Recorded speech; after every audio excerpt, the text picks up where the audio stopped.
Personally,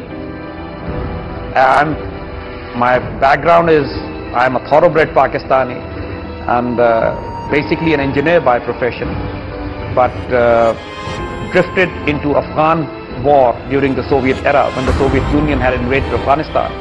I joined the Afghan resistance as a volunteer and participated for 6 years fighting against the Soviets until the time we pushed them out of Oxus, across the Oxus, and we captured Kabul.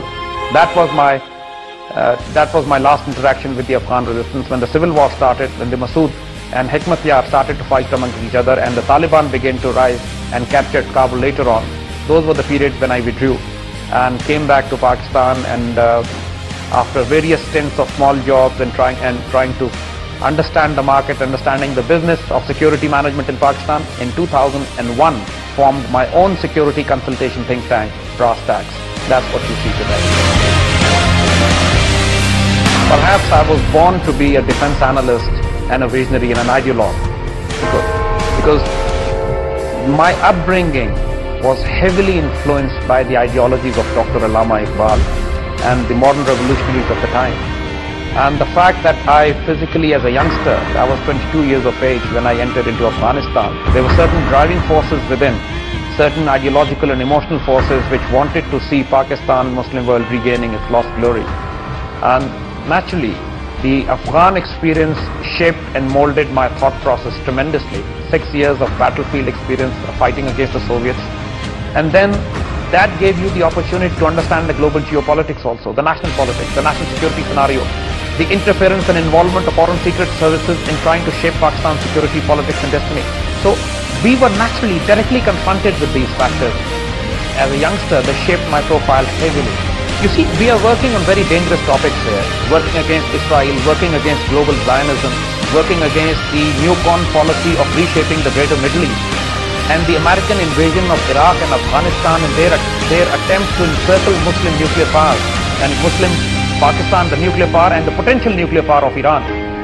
It is very natural that when we speak against every tyrant of the world, when we speak against every secret service which is operating in this region, whether they are Indians or Israelis or the CIA, we would be threatened. And but to be honest, the biggest threat we have is from our own government, and the government of People's Party and Mr. Asif Ali Zardari and Rahman Malik. These people are more stooges to the Americans. They are more threatening to us than the CIA and the RAW perhaps. If at this moment, if we become afraid, if we compromise, and if we do not speak the truth, then Muslim nations in the region would suffer heavily.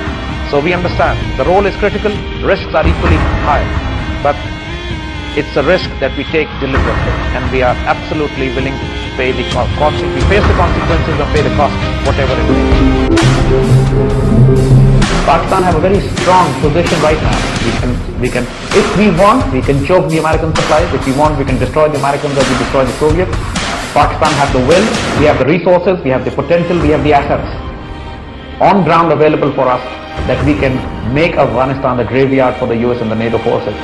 If the political will of the government right now, that they are not doing it, the government is corrupt and weak.